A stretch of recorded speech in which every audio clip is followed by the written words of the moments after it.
ಒಂದು ಪಾಯಿಂಟನ್ನು ಹೇಳಿಬಿಡ್ತೇನೆ. ಕೆಲವು ಕಡೆ ಇದೆ, ಒಂದೆರಡು ಶಾಖೆಗಳಲ್ಲಿ ಪ್ರತಿಭಟನೆ ಮಾಡಿದ್ದಾರೆ ಅಂತ.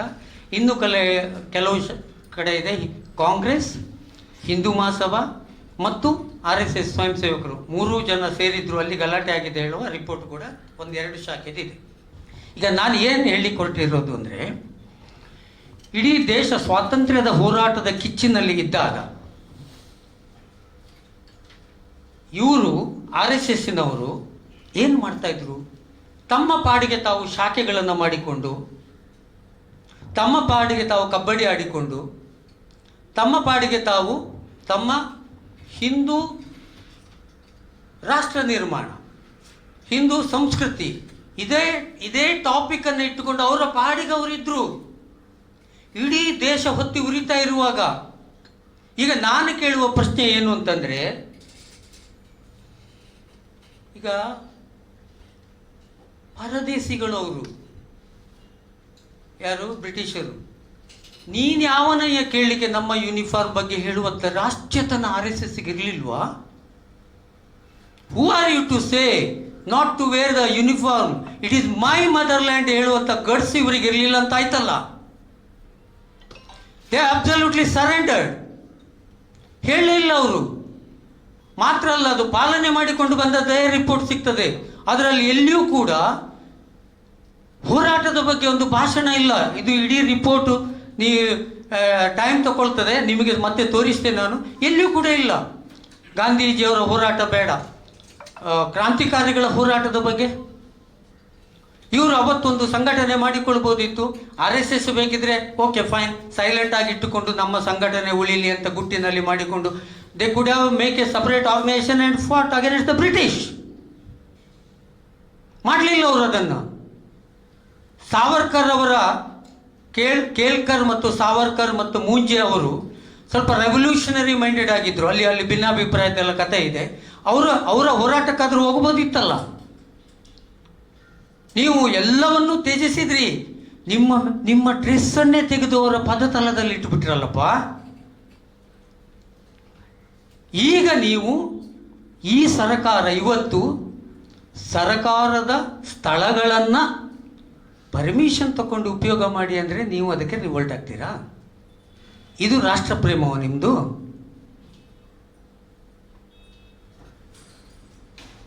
ಏನು, ಎದ್ದು ನಿಲ್ಲು ವೀರ, ಸಮರ ಕಾದಿದೆ,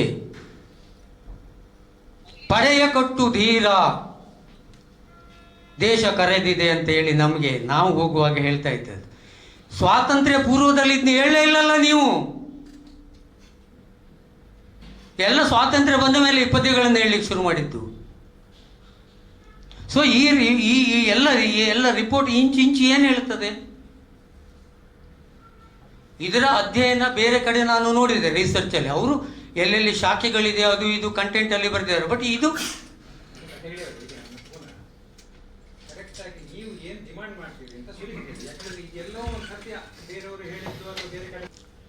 ನಿಮಗೆ ನಾನೊಂದು ಸಣ್ಣ ಪ್ರೆಸ್ ನೋಟ್ ಕೊಟ್ಟಿದ್ದೇನೆ.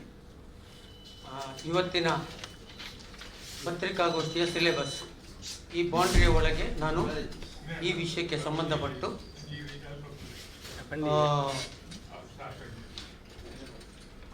ಮಾತನಾಡಲಿಕ್ಕಿದ್ದೇನೆ. ನಿಮಗೆ ಕೊಟ್ಟಿರೋ ದಾಖಲೆಯಲ್ಲಿ ಮೊದಲನೆಯ ದಾಖಲೆ, ಅಂದಿನ ಬ್ರಿಟಿಷ್ ಸರ್ಕಾರ ಪ್ಯಾರಾಮಿಲಿಟರಿ ಖಾಸಗಿ ಸಂಸ್ಥೆಗಳು ಪ್ಯಾರಾಮಿಲಿಟರಿ ಆಕ್ಟಿವಿಟೀಸ್ ಅಥವಾ ಸಮವಸ್ತ್ರ ಧರಿಸಬಾರದು ಹೇಳುವಂಥ ಒಂದು ಆದೇಶದ ಪ್ರತಿ.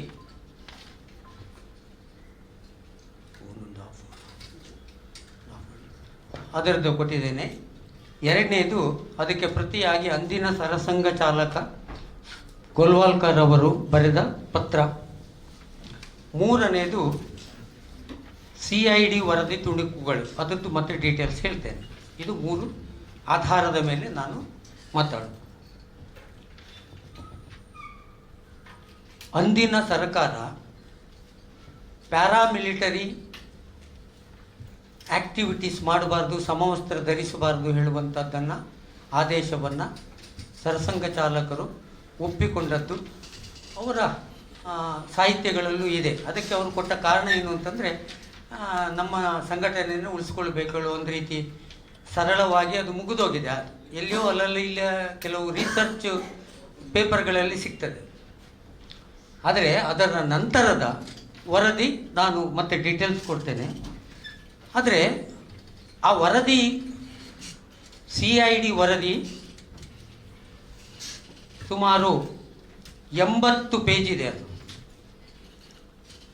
ಈ 80 ಪೇಜ್ CID ವರದಿಯನ್ನು ಓದುವ ಮೊದಲು 1940 ನಂತರ ಸ್ವಾತಂತ್ರ್ಯ ಬರೋ ತನಕ ಭಾರತದ ಪರಿಸ್ಥಿತಿ ಹೇಗೆ ಇತ್ತು ಹೇಳುವುದ ಹಿನ್ನೋಟದಲ್ಲಿ ನಾವು ಈ ವರದಿಯನ್ನು ನಾನು ವಿಶ್ಲೇಷಣೆ ಮಾಡಬೇಕಾಗ್ತದೆ.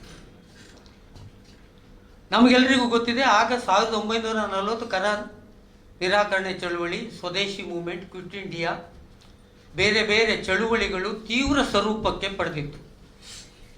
ಇನ್ನೊಂದು ಕಡೆ ಸುಭಾಷ್ ಚಂದ್ರ ಬೋಸ್ ಅವರು ಸೈನ್ಯ ಕಟ್ಟಿಕೊಂಡು ಹೋರಾಟ ಮಾಡ್ತಾ ಇದ್ರು.